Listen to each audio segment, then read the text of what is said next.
Hello friends, welcome to trading edge. So Nifty bank Nifty में आज क्या हमें मिला है, कल हम कैसे ट्रेड करेंगे वो फटाफट डिस्कस कर लेते हैं ना। देखिए फ्रेंड्स, क्लियर हमारा क्या डिस्कशन था दैट अगर हमें गैप अप ओपनिंग देखने को मिलती है राइट 80 टू 100 पॉइंट्स या उससे ज़्यादा, देन हम डिप पे बाइंग करने की ही कोशिश करेंगे राइट।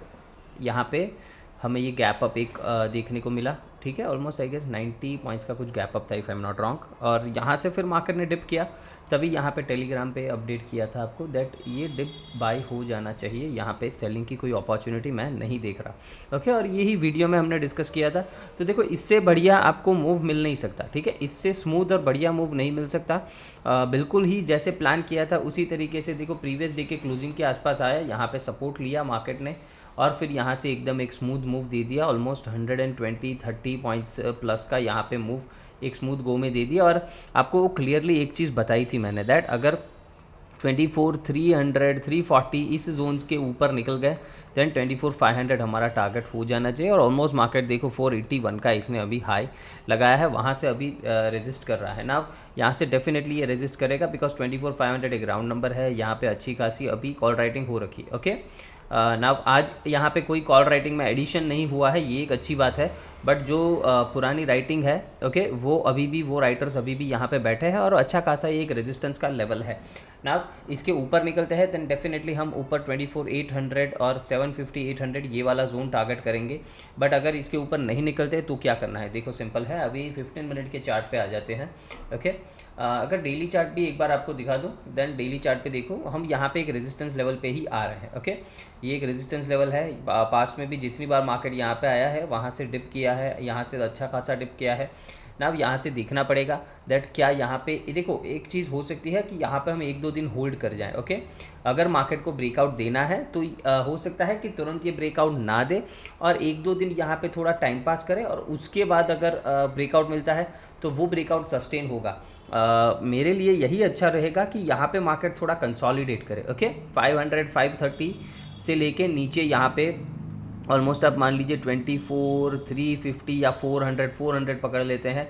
अगर ये 100 पॉइंट में एक आध दिन दो दिन कंसोलिडेट किया ना यहाँ पे मार्केट, फिर अगर ब्रेकआउट मिला देन ये ब्रेकआउट डेफिनेटली सस्टेन हो सकता है। डायरेक्टली इसके ऊपर गया तो फिर रिवर्सल का थोड़ा डर तो बना रहेगा, बट फिर हम प्राइस को फॉलो करेंगे, कोई दिक्कत नहीं है। बट डेली चार्ट पे ये सिचुएशन बन रही है। ओके, अगर हम 15 मिनट्स के चार्ट पे देखें देन नाउ देखो, यहाँ पे सारा कुछ ही यहाँ पे सपोर्ट है। ओके, यहाँ पे अगर देखो ये हमारा ऑर्डर ब्लॉक है।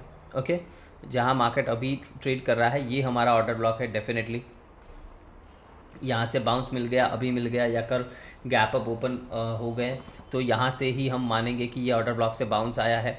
ठीक है, बाकी अगर आप देखो तो ये भी एक पूरा हमारा ऑर्डर ब्लॉक ही है। सिंपल है मेरी बात। तो यहाँ पे मैं ड्रॉ नहीं कर रहा हूँ बिकॉज चार्ट बहुत ही क्लमजी दिखेगा। ये पूरा एरिया ही आप मान लो कि ये पूरा एरिया जो आज का है वो पूरा एरिया ही एक सपोर्ट की तरह काम करेगा। ओके, हमें शॉर्ट की अपॉर्चुनिटी या फिर थोड़े पुल बैक की अपॉर्चुनिटी कहाँ पे देखनी है, वो सीधा सीधा देखेंगे 24 300 के नीचे कभी भी मार्केट अगर सस्टेन करना स्टार्ट करता है तो उसके बाद कुछ शॉर्ट का प्लान करेंगे, और वो भी कहाँ तक, ये एरिया तक। ओके, 180 के आसपास 200 से 180 तक हम नीचे फिर डिप कर सकते हैं अगर यहाँ से नीचे आए।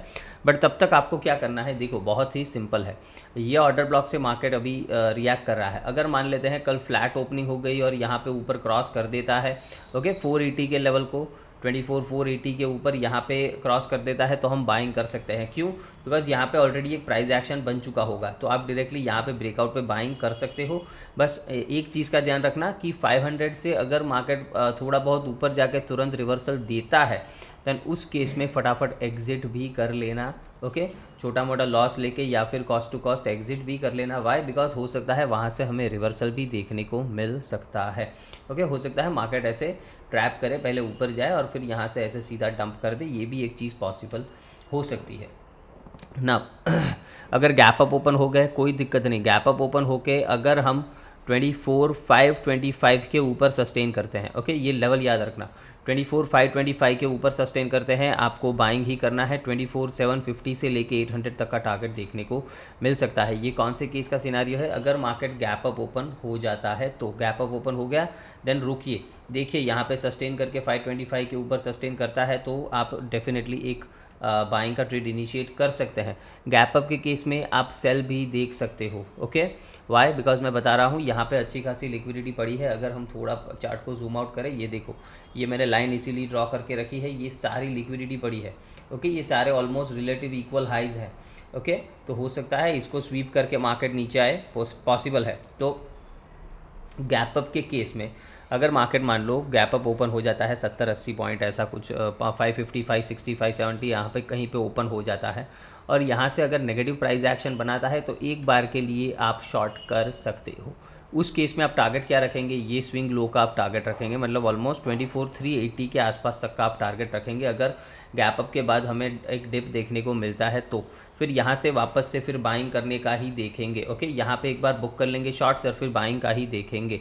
नाउ अगर प्राइस फ्लैट ओपन होके नीचे आता है, ओके, फ्लैट ओपन होके नीचे आता है, आपको कुछ नहीं करना है। आपको जहाँ पे भी रिवर्सल दिखे वहाँ पे रिवर्सल का ट्रेड लेना है। हो सकता है इस जोन से देखने को मिल जाए, इस जोन से देखने को मिल जाए, आप डेफिनेटली रिवर्सल प्लान करो। इस जोन से नहीं मिलता, हो सकता है मार्केट ये लिक्विडिटी के लिए नीचे आए और फिर ये ऑर्डर ब्लॉक में टैप करे, तो आप यहाँ पर भी ट्रेड फिर रिवर्सल का ही देखोगे। मैंने बताया शॉर्ट्स इधर ही करने हैं, अगर 300 के नीचे जाए तो, या फिर एक थोड़ा गैप अप मिल जाए और वहाँ से कोई डाउन साइड का प्राइस एक्शन दिखे, इस दो केस में ही शॉर्ट करना है, अदरवाइज शॉर्ट नहीं करना है इस मार्केट को। ओके, ये अच्छा अभी स्ट्रांग दिख रहा है। अभी देखो ये 15 मिनट फेयर वैल्यू गैप से रिएक्ट कर रहा है यहाँ पे। Okay, 15 minute fair value gap से रिएक्ट कर रहा है। देखते हैं यहाँ से किस तरीके का रिएक्शन मिलता है, क्लोजिंग कहाँ पे मिलता है। अगर क्लोजिंग ही 500 के ऊपर मिल जाती है, मान लो यहाँ से प्राइस ऊपर जाता है, बिकॉज अभी भी आई गेस 45 मिनट्स का मार्केट बाकी है। ओके, तो अगर मार्केट यहाँ पे क्लोज ही 500 के ऊपर हो जाता है, देन हमारा सेम सिनारियो सेम रहेगा। 24,525 के ऊपर कभी भी मार्केट सस्टेन करता हुआ दिखे, देन आपको बाइंग ही करना है। ओके, सिंपल है मेरी बात।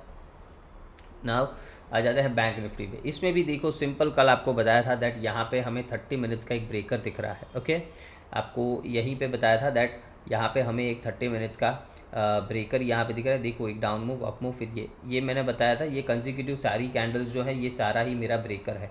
ओके, तो कल ही अगर आप देखो तो प्राइस ने इस ब्रेकर को यहाँ पे मतलब ब्रेक किया, फिर इसको रीटेस्ट किया, तो यहीं पे कहीं पे मैंने एंट्री पोजिशनल बैंक निफ्टी में बना ली थी और आपको टेलीग्राम पे अपडेट भी किया था।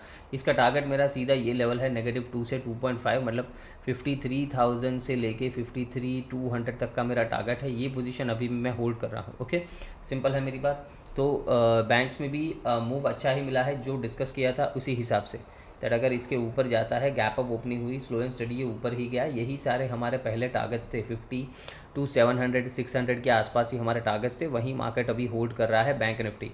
इसको ट्रेड कैसे करना है? बहुत ही सिंपल है। अगर 50 to 800 के ऊपर हम सस्टेन करते हैं, 50 to 800 के ऊपर, देन डेफिनेटली हम वापस से एक अप मूव देख सकते हैं। कहाँ तक? देखो 53,200 तक, ये जो जोन दिख रहे हो ना आप, यहाँ तक डेफिनेटली एक अप मूव देख सकते हैं। तो अगर 50 to 800 के ऊपर ये सस्टेन कल होता है, ये गैप अप ओपन होके हो, फ्लैट ओपन होके हो, कोई दिक्कत नहीं, तो फिर हम 53,200 तक के टारगेट्स के लिए बैठ जाएंगे। अगर फिर इसको ब्रेकआउट करता है, देन हम लाइव मार्केट में देख लेंगे। अगर 53,300 के ऊपर सस्टेन करने में ये मतलब सस्टेन करता है, देन इसके ऊपर फिर हम 53,800 तक के टारगेट्स भी देख सकते हैं।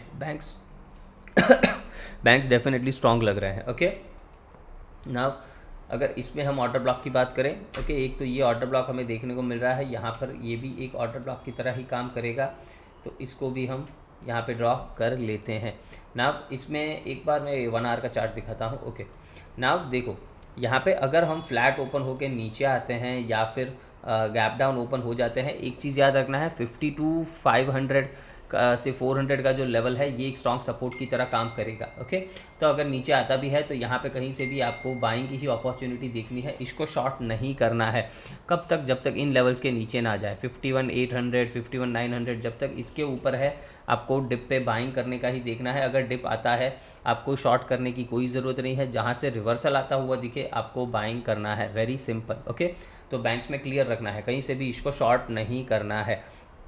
अगर ज़्यादा बड़ा गैप अप ओपन हो गया, ओके मान लेते हैं गैप अप 53,000 के आसपास कहीं पे ओपन हो गया, तो इसमें भी आप निफ्टी की तरह अगर प्राइस एक्शन नेगेटिव दिखता है तो थोड़े 200-250 पॉइंट के लिए आप इसको शॉर्ट कर सकते हो सकता है हम यहाँ से कहीं से वापस से मुड़ जाएं, ओके कहाँ से 52,700 के आसपास से वापस से हम एक वापस अप मूव स्टार्ट करें, तो ये एक पॉसिबिलिटी है। बट ये सिर्फ और सिर्फ अगर गैप अप इस एरिया में ओपन होता है 53,000 के आसपास तभी करना है, अदरवाइज़ नहीं।